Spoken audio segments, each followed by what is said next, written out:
क्या आपने कभी ड्रीम इलेवन खेला है? रमी, पोकर, लूडो किंग जैसे ऑनलाइन गेम्स के बारे में सुना है? अगर हाँ तो ये वीडियो आप ही के लिए है। क्या आपके घर में बच्चे मोबाइल यूज करते हैं? क्या वो ऑनलाइन गेम्स खेलते हैं? अगर हाँ तो ये वीडियो आप ही के लिए है। जी हाँ दोस्तों, मैं डीपीएस आज फिर से लेके आया हूँ एक बहुत ही इंफॉर्मेटिव वीडियो। आइए देखते हैं। नेक्स्ट। जी हाँ, game over of online games. Lok Sabha में पास हुआ ऑनलाइन गेमिंग प्रतिबंधित बिल 2025। ये बहुत ही इंपॉर्टेंट न्यूज है। कल 20 अगस्त को लोकसभा में ये बिल पास कर दिया गया है, जो कि बहुत ही ज़रूरी था हमारे देश के लिए। दोस्तों, आप लोगों को शायद पता नहीं होगा, जो वेस्टर्न कंट्रीज़ हैं वहाँ पे युवाएं, जो यूथ है, वो ऑनलाइन गेम्स के नशे में धुत हैं। जॉब छोड़ रहे हैं, पढ़ाई बीच में रोक रहे हैं, हाथ में मोबाइल है और ऑनलाइन गेम्स। जॉब करते हुए भी जो सैलरी आ रहा है उसको लगा दे रहे हैं ऑनलाइन गेम्स में। ये एक तरीके से जुआ जैसे लत है। हमारे देश में भी वेस्टर्न कंट्रीज से ही आया गया है। ड्रीम इलेवन के फाउंडर भी, अगर आप उनका विकिपीडिया देखेंगे, यूट्यूब, गूगल देखेंगे, तो खुद बताते हैं कि वो गए थे बाहर अब्रॉड और वहाँ पे देखे कि वहाँ पे कैसे दूसरे गेम्स का सेम प्लेटफॉर्म था ऑनलाइन गेमिंग का, वहाँ से कॉपी करके इंडिया में लाया गया ड्रीम इलेवन। आप लोग सही कंट्रोल वे में खेलते होंगे, बट ऐसे बहुत सारे बच्चे हैं जो अनकंट्रोल वे में इसको खेलते हैं। अगर आप यूपीएससी की तैयारी कर रहे हैं, गवर्नमेंट जॉब की तैयारी कर रहे हैं, ऑफिस स्टाफ हैं, जो भी हैं, ये इन्फॉर्मेशन, कंप्लीट इन्फॉर्मेशन मैं दूंगा। आप वीडियो के एंड तक बने रहें। आइए देखते हैं वन बाय वन। नेक्स्ट, नज़र डालते हैं हेडलाइंस पर। लोकसभा में बड़ा फैसला, online gaming promotion and regulation bill 2025 pass. Dream eleven, MPL जैसे रियल मनी गेम्स अब देश भर में बैन हो चुके हैं। कानून तोड़ने पर 3 से 5 साल की जेल और 1 से 2 करोड़ का जुर्माना। सरकार बोली युवाओं को लत कर्ज से बचाना है मकसद। विपक्ष का आरोप हजारों नौकरियां जाएंगी, निवेश पर होगा असर। विशेषज्ञों की राय, जीएसटी कलेक्शन घटेगा लेकिन ई स्पोर्ट्स को मिलेगा बढ़ावा। तो आइए देखते हैं क्या है सच। मुख्य बात यह है, उद्देश्य क्या है इस बिल का? सुरक्षित गेमिंग को बढ़ावा देना। ई स्पोर्ट्स शैक्षिक और सामाजिक खेलों को प्रोत्साहन मिलेगा। जी हाँ दोस्तों, सारे ऑनलाइन गेम्स बंद नहीं हैं। बहुत सारे गेम्स ऐसे हैं जो शैक्षणिक और सामाजिक खेलों को बढ़ावा देते हैं। अगर आपके प्राइमरी स्कूल के बच्चे हैं तो मैथ्स गेम का एप्लीकेशन तो भरमार है प्ले स्टोर में, ऐप स्टोर में। उसको डाउनलोड करें, उसको बच्चे को खिलाएं, उसको प्रोत्साहन मिलेगा। खतरनाक पैसों वाले खेलों पर प्रतिबंध। फैंटेसी स्पोर्ट, पैसे लगाकर लॉटरी, पोकर, रमी जैसे रियल मनी गेम्स पर पूरी तरीके से बैन हो चुका है। नेक्स्ट, इसके दंड क्या हैं, पेनल्टीज़ क्या हैं? जो भी ऑपरेटर हैं और ये गेम प्रोवाइडर हैं, पहली बार अपराध किए तो 3 साल तक की जेल और 1 करोड़ तक का जुर्माना, और बार बार अपराध करने से 3 से 5 साल की जेल और 2 करोड़ तक का जुर्माना।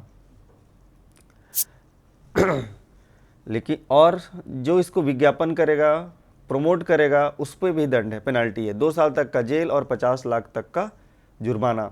अधिकारियों को बिना वारंट तलाशी और गिरफ्तारी का अधिकार। इसके रेगुलेटरी बॉडी, एक नया रेगुलेटरी अथॉरिटी बनेगा जो गेम्स की लाइसेंसिंग और वर्गीकरण करेगा। विज्ञापन और शिकायतों की निगरानी होगी। इसका इम्पैक्ट क्या होगा, इसका असर क्या होगा? यहाँ से चालू होता है वीडियो का असली कंटेंट। देखते हैं वन बाय वन। क्या सामाजिक फायदे होंगे? भारत की अर्थव्यवस्था पर क्या असर पड़ेगा? खेल और क्रिकेट इंडस्ट्री पर क्या असर पड़ेगा? फैंटेसी गेमिंग स्टार्टअप पर क्या असर पड़ेगा? आम खिलाड़ियों, आप हम जो खेलते हैं अपने हाथ में लेके, उनको क्या असर पड़ेगा? पहले देखते हैं सामाजिक फायदे। नशे जैसी लत से मुक्ति। बहुत से युवा दिन रात पैसे वाले online games, dream eleven, rummy, poker आदि में लगे रहते थे। यह लत जुए की तरह बन गई थी। बैन से लोग इस लत से बचेंगे और स्वस्थ जीवन शैली की ओर लौटेंगे। दूसरा है पारिवारिक आर्थिक सुरक्षा। परिवार की आर्थिक सुरक्षा। कई मामलों में लोग अपनी जमा पूंजी, वेतन और कर्ज तक इन गेम्स में हार जाते थे। इससे परिवार की आर्थिक स्थिति बिगड़ जाती थी। अब यह खतरा कम होगा और पारिवारिक आर्थिक स्थिति बढ़ी। दोस्तों मैं आपको बता दूं, मैं पर्सनली एक ऐसी फैमिली को जानता हूं जो एक प्रोजेक्ट डिस्प्लेस्ड फैमिली थे। उनका ज़मीन बिका था, किसी कंपनी ने ख़रीदा था, चूँकि वहाँ पे नया कंपनी बन रहा था, तो उनके अकाउंट में लगभग 75 से 80 लाख रुपए थे। उनका बेटा, इकलौता बेटा, रात को डेली ऑनलाइन गेम्स खेलता था, मोबाइल में कुछ करते रहता था, घर वाले कभी ध्यान नहीं दिए। एक दिन क्या हुआ कि रात से वो बच्चा गायब हो गया। ये रियल घटना है। अगर हो सके तो मैं वीडियो क्लिप भी लूँगा उनके पिताजी का कि अब उनको कैसा फील हो रहा है ये गेम सारे बंद होने के बाद, क्योंकि इस गेम के चक्कर ने उनका घर तबाह कर दिया।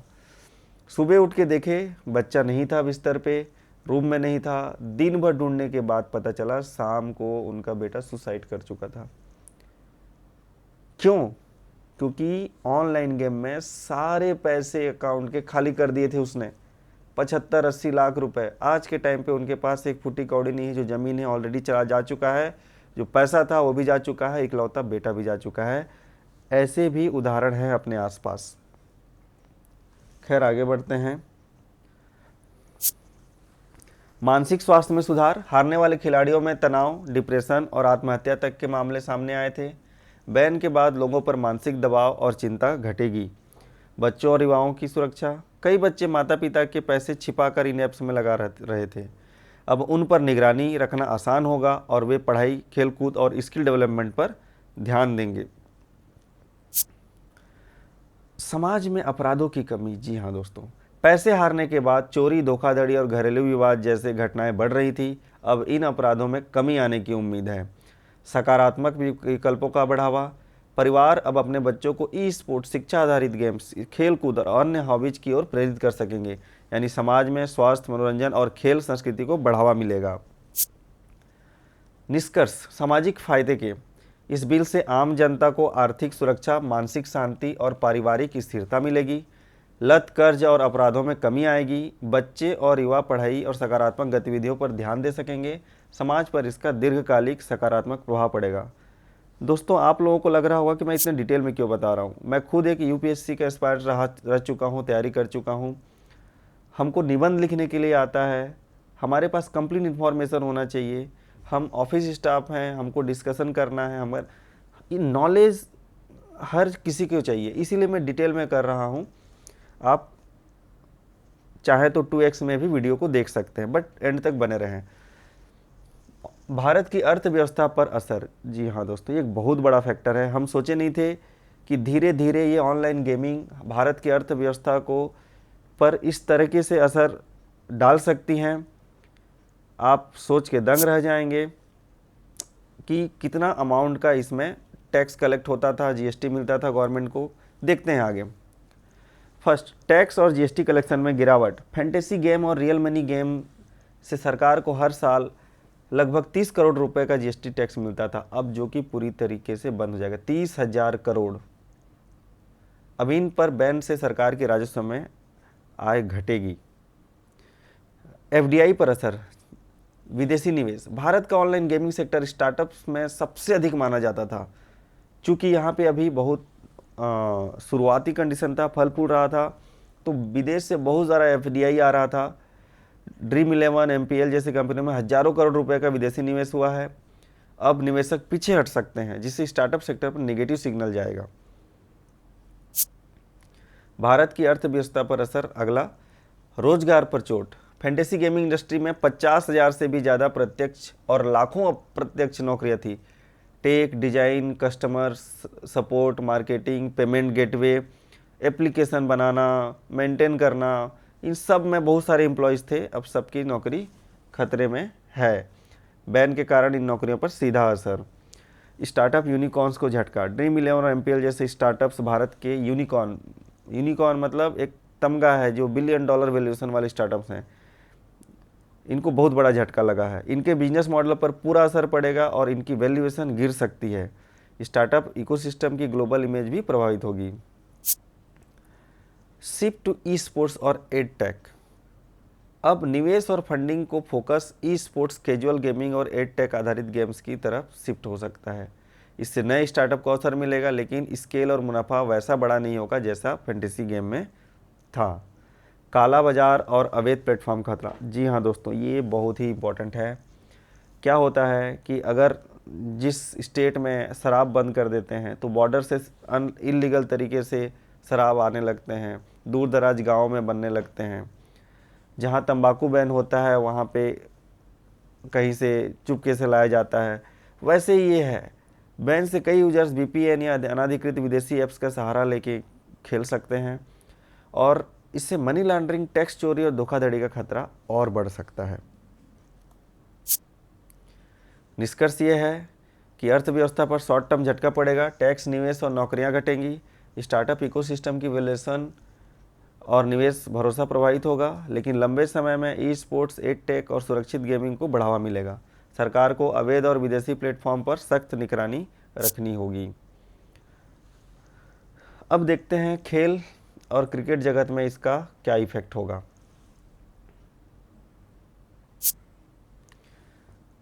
स्पॉन्सरशिप में बड़ी गिरावट। ड्रीम 11, एमपीएल, माई 11 सर्कल जैसी कंपनियां भारतीय क्रिकेट टीम, आईपीएल और कई लीग्स की मुख्य स्पॉन्सर थी। ड्रीम 11 तो आईपीएल टाइटल स्पॉन्सर भी रह चुका है। अब इन कंपनियों पर बैन के बाद बीसीसीआई, आईपीएल और राज्य क्रिकेट संघ की आय में कमी होगी। आईपीएल और अन्य लीग्स की कमाई घटेगी। IPL, pro kabaddi, Indian super league जैसे लीग्स का बड़ा हिस्सा फैंटेसी गेमिंग और बेटिंग आधारित कंपनियों से विज्ञापन पर निर्भर था। बैन से इन लीग्स की ब्रॉडकास्ट और एडवर्टाइजमेंट रेवेन्यू में भारी कमी आएगी। खिलाड़ियों की कमाई प्रभावित। जी हाँ दोस्तों, ये एक बहुत बड़ा फैक्ट है। हमारे सारे फेवरेट प्लेयर्स जो करोड़ों में कमाते थे इन सब गेम्स के ऐप्स ब्रांड एम्बेसडर बन के, उन सब का कमाई जाएगा। अब इनका एंडोर्समेंट कॉन्ट्रैक्ट खत्म हो जाएगा, जिससे उनकी अतिरिक्त कमाई पर असर पड़ेगा। जीएसटी और सरकार टैक्स की आय में कमी होगी और इससे पहले ही चर्चा कर चुके हैं। ई स्पोर्ट्स और वैकल्पिक स्पॉन्सरशिप को फ़ायदा मिलेगा, इसके भी चर्चा कर चुके हैं। अब आगे देखते हैं कि फैंटेसी गेमिंग स्टार्टअप पर क्या असर पड़ेगा। पूरी तरीके से बैन हो जाएगा। ये इस बिल के तहत सभी रियल मनी वाले ऑनलाइन गेम्स प्रतिबंधित हो गई हैं। इसका जो पूरा मॉडल पैसों पर आधारित रहता था वो सारे गेम बंद हो जाएंगे और न ही कोई नया स्टार्टअप आएगा। राजस्व में गिरावट आएगी। इस सेक्टर में 90% से ज़्यादा कमाई बंद हो जाएगी। स्पॉन्सरशिप और खेल उद्योग पर भी असर पड़ेगा, रोजगार पर असर पड़ेगा। इसका विकल्प और भविष्य क्या होगा। अगर कंपनियां रहना चाहें तो उन्हें कैजुअल गेमिंग, ई स्पोर्ट्स या शैक्षणिक गेम्स पर शिफ्ट करना होगा।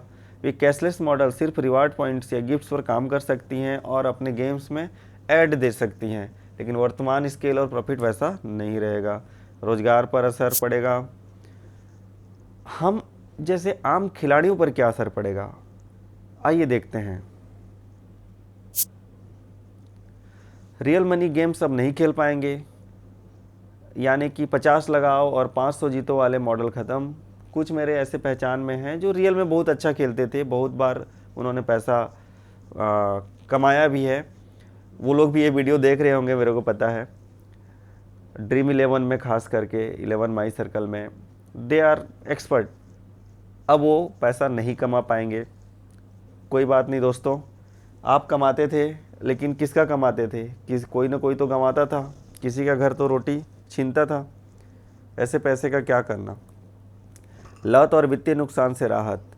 बहुत से लोग कर्ज में डूब जाते थे और परिवार की जमा पूंजी गंवा बैठते थे, जैसे मैंने पहले बताया। अब इन सब चीज़ों से छुटकारा मिलेगी। युवाओं और बच्चों पर सकारात्मक असर पड़ेगा। गैर कानूनी प्लेटफॉर्म्स का खतरा। संभावना है कि बैन के बाद कुछ लोग वीपीएन या अनऑफिशियल ऐप्स से फिर से भी गेम खेलेंगे। इससे डेटा चोरी का, फ्रॉड का खतरा ज़्यादा होगा। ई स्पोर्ट्स और शैक्षणिक गेम का फ़ायदा, जैसे फ्री फायर, सीओडी आदि, ये सारे जो चीज़ हैं, जो स्किल बेस्ड गेम है, बिना पैसे वाले गेम हैं, ये बढ़ेंगे। अगर आप डेवलपर हैं तो ये सही टाइम है अपना खुद का गेम डेवलप करने का, टोटली जिसका मॉडल अलग हो सकता है, विदाउट मनी, विदाउट एनी पैसा लगा के खेलने वाली चीज़ें को, खास करके शैक्षणिक गेम्स, क्योंकि जो इसके यूजर्स हैं उनको चाहिए होगा कुछ ना कुछ नया, ताकि वो अपना समय उसमें लगा सकें। विकल्प और भविष्य, अगर कंपनियां रहना चाहें तो उन्हें कैजुअल गेमिंग करना होगा, ये देख चुके हैं हम लोग। अब समरी में फ़ायदा और नुकसान में जाते हैं हम लोग। अगर देखें, पहला सामाजिक असर, फ़ायदा है लोगों को नशे जैसी लत से मुक्ति मिलेगी, लेकिन नुकसान है जो इन्हें आय का जरिया मानते थे। युवाओं पर असर, युवाओं और बच्चों पर पैसे से जुड़े खतरों से सुरक्षा होगा, लेकिन उनका मनोरंजन के सीमित विकल्प रह जाएगा। अर्थव्यवस्था, फायदे हैं धोखाधड़ी, मनी लॉन्ड्रिंग और अवैध गतिविधियों पर रोक, नुकसान है जीएसटी और टैक्स कलेक्शन घटेगा। स्टार्टअप के लिए ई स्पोर्ट्स और शैक्षिक गेम्स वाले नए स्टार्टअप को मौका मिलेगा, फ़ायदा है ये, लेकिन नुकसान है ड्रीम 11 एमपीएल जैसे यूनिकॉर्न स्टार्टअप को भारी नुकसान। रोजगार में फ़ायदा है सुरक्षित और लंबे समय के लिए नई इंडस्ट्री में अवसर, नुकसान है हजारों मौजूदा नौकरियां खत्म फैंटेसी गेम सेक्टर में। अगला खेल उद्योग में देखें तो फ़ायदा है ई स्पोर्ट्स को कानूनी मान्यता और बढ़ावा, नुकसान है क्रिकेट आईपीएल लीग की स्पॉन्सरशिप में। कानून व्यवस्था में देखें, अपराध, कर्ज और पारिवारिक विवाद कम करेंगे, नुकसान है वीपीएन एक्सेस और काले बाजार का खतरा रहेगा। दीर्घकालिक असर इसका क्या रहेगा, लॉन्ग टर्म गोल इफेक्ट क्या रहेगा, फ़ायदा रहेगा स्वास्थ्य, मनोरंजन, सुरक्षित गेम संस्कृति विकसित होगी। अल्पकाल में उद्योग, निवेश और सरकार को आय का नुकसान है। ठीक है सर, ये समरी है, स्क्रीनशॉट लेके रख सकते हैं पढ़ने वाले बच्चे। कब पास हुआ, क्या डिटेल है, जो ऑलरेडी हम डिस्कस कर चुके हैं। तो आज के वीडियो में बस इतना ही दोस्तों। ये वीडियो बनाने में, इन्फॉर्मेशन गैदर करने में बहुत ही मेहनत लगा है। मैं जनरली बोलता नहीं हूँ कि लाइक करें, सब्सक्राइब करें, लेकिन आज बोल रहा हूँ। डीपीएस भाई को अपना प्यार दें, वीडियो को लाइक, सब्सक्राइब एंड शेयर करें। थैंक यू, मिलते हैं अगले वीडियो में। जय हिंद दोस्तों।